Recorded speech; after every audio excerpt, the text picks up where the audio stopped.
2047 through Vikasit Bharat, our Prime Minister is planning to make India number 1 or 2. That is possible only with Narendra Modi ji.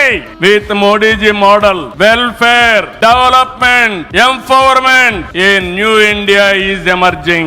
Parliament సాక్షిగా మట్టి తెచ్చాను, యమునా నీళ్లు తెచ్చాను, మీ ముఖం మీద కొడతానని మట్టి నీళ్లు కొట్టి మనకు అన్యాయం చేసిన వ్యక్తి ఈ నరేంద్ర మోడీ. ఎంత దారుణం చేశాడు ఈ నరేంద్ర మోడీ. ముస్లింల పట్ల వివక్షత, దారుణమైన దాడులు. నరేంద్ర మోడీ గారిని డిస్మిస్ చేయమని డిమాండ్ చేసిన మొట్టమొదటి వ్యక్తిని మొట్టమొదటి పార్టీ తెలుగుదేశం పార్టీ. కనీసం దండం పెడితే నమస్కారం పెట్టినటువంటి సంస్కారం ఈ ప్రధానమంత్రి నరేంద్ర మోడీ గారిది. అది ఈయన అహంకారం. నేనేదో వాచ్మ్యాన్ అంటాడు, ఈయన వాచ్మ్యాన్ కాదు, దగాకోరుగా తయారయ్యాడు, దేశాన్ని భ్రష్టు పట్టిస్తున్నాడు. అందరూ కలిసి ఈయన ఇంటికి పోవడం ఖాయం.